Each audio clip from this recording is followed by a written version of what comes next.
The morning light filtered through the lace curtains of my old farmhouse, landing softly on the mahogany box I'd kept at the edge of my dresser for years. It was my 70th birthday. The house was quiet, too quiet. My sons had both promised to call, but I already knew they wouldn't. They rarely did anymore. As I reached for my teacup, something caught my eye, an envelope tucked under the old music box that had belonged to my husband, Robert. His handwriting was unmistakable. Open on your 70th birthday. Don't tell the boys. For a moment my breath caught. Robert had passed away 7 years earlier. Even now I could almost hear his soft laugh, smell the faint cedar scent of his flannel shirts. My hands trembled slightly as I turned the key that was taped inside the envelope, small and brass, engraved with the letter R. The note inside was brief but deliberate. The truth is waiting where it all began. You'll understand when you see it. The words pulled me back decades to the workshop where Robert built our first dining table, where he carved my name into the leg before painting over it. That was where everything in our marriage began, our home, our family, our life. I stared at the key for a long time, torn between curiosity and fear. What could possibly be waiting for me after all these years? And why, of all things, would he ask me to keep it from our sons, Adam and Lucas? The wind rattled the kitchen window. Something deep inside me, instinct, maybe told me that Robert had left this not as a memory, but as a message.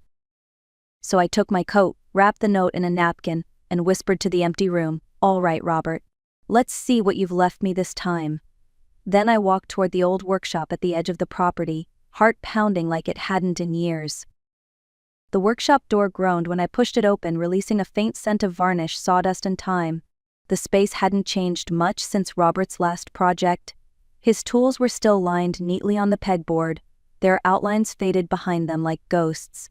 A coffee mug sat on the counter, rim-stained and dusty, as if he might return at any moment to take another sip. I stood there for a long minute, letting the memories settle. This was where we spent our early years together, him building, me painting the finished pieces. It felt like stepping into a photograph that refused to fade. In the far corner, beneath a drop cloth, I noticed a small wooden chest, darker, heavier, and newer than everything else in the room. My pulse quickened. I knelt down, brushed away a thin layer of dust, and there it was, the same R engraved on the brass lock, matching the key Robert had left me. When the lock clicked open, a sharp scent of cedar filled the air. Inside lay a leather-bound journal, a folded map, and another envelope addressed simply, "For Evelyn, when you are ready." My fingers shook as I opened it. "Follow the map," the letter read. "Go alone. Don't trust anyone, not even Adam and Lucas. This isn't about money. It's about what's yours." I blinked hard, trying to process those words. My sons. Not trustworthy. Robert had adored them. Or at least I thought he did. I unfolded the map. It showed the edges of our property, but the lines extended past the boundaries I knew. There was a mark, an X, deep in the hills behind the orchard, an area I'd never explored. For a moment, I considered calling one of the boys. But something about Robert's tone, the way he wrote "Don't trust anyone," made me stop. I tucked the map and journal into my coat pocket and looked around one last time. The workshop was silent except for the faint hum of wind through the cracks. "All right," I whispered, "I'll go find it, Robert, whatever it is." The morning after, the air carried that crisp bite that only early autumn in Vermont can offer. I followed the path behind the orchard, the map gripped tightly in my hand. The sun climbed slowly over the ridge, setting the dew on the grass sparkling like glass. Each step brought back memories of Robert's laughter echoing across the fields as he taught our boys to ride their bikes, long before distance and ambition hardened them. The trail wound upward through the trees, the ground soft with fallen leaves. According to the map, the spot wasn't far, just beyond the ridge where the apple trees gave way to pine. I kept going until I saw something that made me stop cold. There, hidden behind a line of old stone fences, was a small wooden gate covered in ivy. A weathered sign hung loosely on one nail. The words, barely visible, read, "The Valley of Evelyn." I pushed the gate open and the world seemed to change. Rows of lavender and gardenia stretched across the hillside, swaying gently in the wind. The colors, violet, cream, and soft green, looked like they'd been painted by hand. For a moment I couldn't breathe. It was beautiful, peaceful, almost sacred. At the center stood a tiny cabin, built from the same cedar Robert used for our furniture. I recognized his craftsmanship in every joint and curve. Inside, Sunlight poured through lace curtains onto a small table. On it sat another envelope, along with a photo of Robert and me from our wedding day. The note read, "This is your gift. A place where the noise of the world can't reach you. But there's something else you must know." Underneath the letter lay a manila folder, official documents stamped and notarized. I expected to see my name, but instead the property deed listed someone else, owner of record, Clara Whitman. The name meant nothing to me. Confusion tightened in my chest. Why would Robert leave me a sanctuary and then give it to another woman? The wind outside picked up, rustling the lavender. I looked out the window toward the valley and whispered, "Who are you, Clara Whitman, and what do you have to do with my husband?" That night, I couldn't sleep. I kept staring at the name on the deed, the letters blurring under the soft light of my reading lamp. Clara Whitman. Who was she? A lawyer? A friend? Or something worse? By morning, I'd made up my mind. I drove into town and found her address at the local records office. She lived less than 5 miles away, in a small cottage on the edge of Millbrook. The place looked quiet, almost too quiet, like someone trying not to be noticed. When she opened the door, she looked surprised, mid-40s, kind eyes but guarded posture. "Mrs. Carter?" she asked softly, as if she'd been expecting me. "I found your name on a deed my husband left behind," I said, holding up the folder. "Can you tell me why?" Clara hesitated before stepping aside. "You'd better come in." Inside, the air smelled faintly of coffee and paint thinner. On her table lay sketches of lavender fields, blueprints, and legal folders. She poured me tea, then took a deep breath. "Robert trusted me," she began. "I worked for him the last 2 years of his life. He hired me to help restore the valley and handle certain legal matters." "What kind of matters?" I asked. Clara slid a thin binder toward me. Inside were photocopies, emails, financial records, even transcripts of meetings. My sons' names appeared repeatedly. Adam Carter, Lucas Carter. They'd been negotiating with a development firm to sell the valley's mineral rights months before Robert's death. And worse, they'd discussed filing for guardianship over me, claiming I was mentally declining. My throat tightened. They were going to take everything. Clara nodded. "Robert found out. He transferred the land to me under a trust to protect it and you." I sank back in my chair, cold spreading through me. The man I'd loved had seen the storm coming, and I'd been blind to it. "Mrs. Carter," Clara said quietly, "your husband wanted you to have a choice. But first you had to know the truth." I drove home that afternoon in silence, the road a blur of orange leaves and fading sunlight. The valley's beauty now felt tainted, every lavender stem shadowed by betrayal. My sons, my own flesh and blood, had planned to strip away everything their father and I had built. By evening, I sat at the kitchen table, staring at the old family portrait that hung above the mantel. Robert's arm rested around my shoulders, Adam and Lucas smiling on either side. We looked so certain of ourselves then, like nothing could shake us. The phone rang. It was Adam. "Mom, we need to talk," he said, his tone rehearsed. "Lucas and I think it's time you consider letting us help with the property. It's too much for you to handle alone." I almost laughed. "You mean you want control?" There was a pause. "No, Mom, we just don't want you making mistakes. We're thinking about your future." "My future?" I said quietly. "Or your inheritance?" Silence. Then he sighed. "We'll come by tomorrow. You'll see this is for the best." The next afternoon they arrived with their lawyer, a slick man in a tailored suit, carrying a stack of documents. He spoke smoothly about protective guardianship and financial safety. I listened, my hands folded neatly in my lap. When he finished, I looked at both my sons. "Did your father ever tell you why he trusted me with everything?" They exchanged glances. "Because you were married to him," Lucas said flatly. "No," I said, "because he knew I'd never sell what we built." Their lawyer pushed a paper toward me. "All you need to do is sign here, Mrs. Carter." I stood slowly. My voice was calm, steady. "You've already tried to sell the land. I know about the meetings, the bank transfers, the plan to have me declared incompetent. And I know who helped you." Adam's face went pale. "Who told you that?" "Your father," I said. "From beyond the grave, apparently."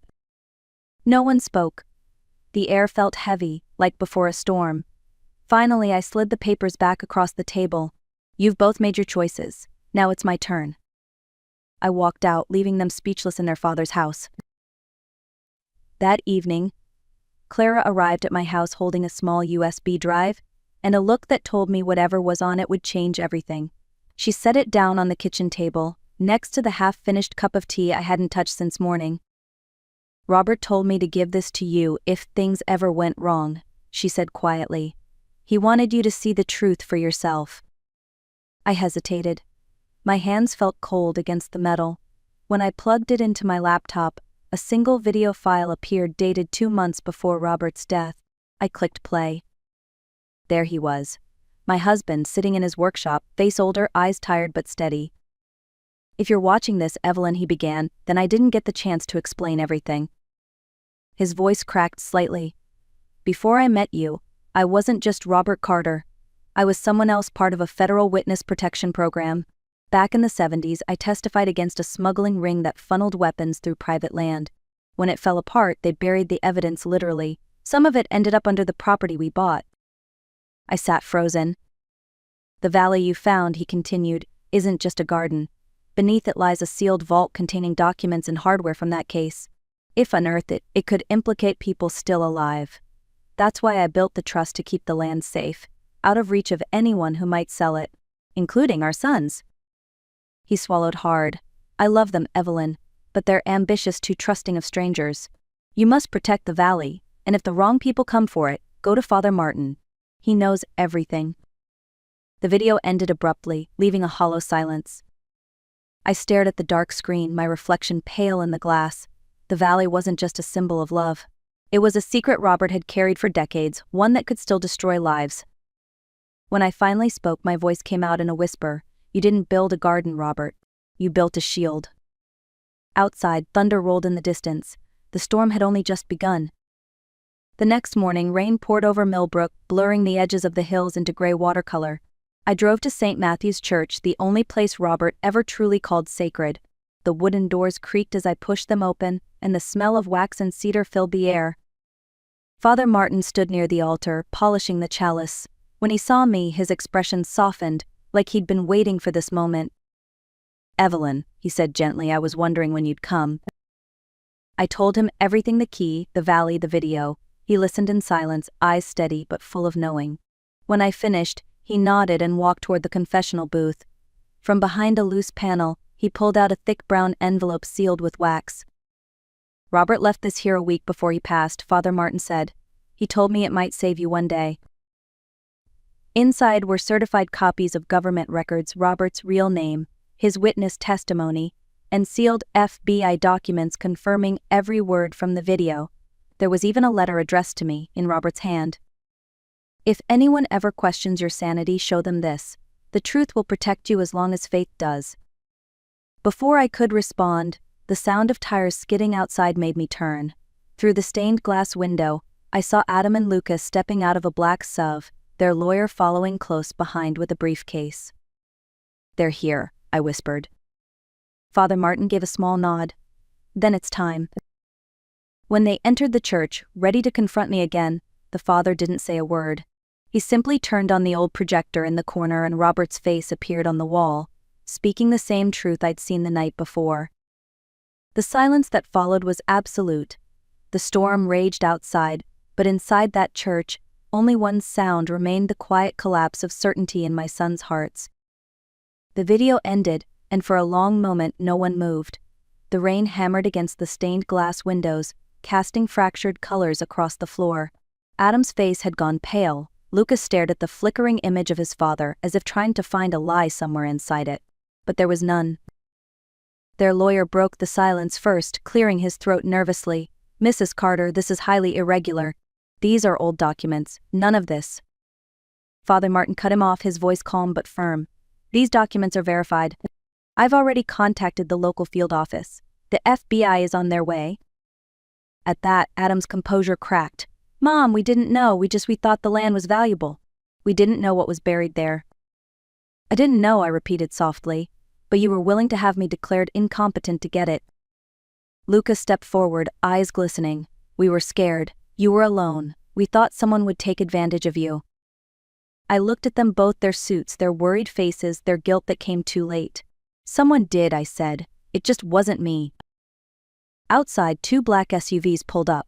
Men in dark coats entered quietly, one of them flashing a badge. Mrs. Carter. Agent Freeman, we'll need to secure the property immediately. As they escorted the lawyer away, the boys stood frozen in the doorway. For the first time in years, they looked small like the children who once ran through those same pews during Sunday service. I took a slow breath. Your father didn't build that valley for wealth. He built it to protect all of us. And now it's your turn to protect what he left behind. Adam wiped his eyes. Lucas nodded silently.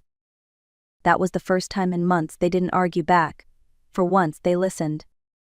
And for the first time in years, I felt Robert's presence, not in the wind, not in the valley, but in the quiet strength of knowing the truth had finally done its work. Weeks passed before the valley felt peaceful again. The investigation closed quietly, with federal agents sealing the underground vault Robert had once guarded with his silence. The headlines never mentioned our names, and that was exactly how I wanted it. The land was transferred into a conservation trust, ensuring no one could ever dig it up or sell it again. Clara helped finalize the paperwork, then hugged me at the gate. He would be proud, she said softly. Sometimes I walk through the rows of lavender just before sunset. The air smells sweet the way it did when Robert first planted them. The hills glow gold, and I imagine him standing beside me, smiling that patient smile of his. My sons visit more often now. They bring groceries, fix the fence, stay long enough for coffee and apologies. We don't talk much about the past. Some wounds don't need words to heal. I forgive them not because they deserve it, but because I deserve peace. As I sit on the porch, watching the wind move through the valley, I finally understand what Robert meant in his last note. You'll understand when you see it. He hadn't built a hiding place. He'd built a lesson, one that love sometimes requires silence. That truth is a heavier gift than gold, and that forgiveness is the last form of revenge worth giving. If you believe that too, then share this story, leave a comment, and tell me, what would you have done in my place?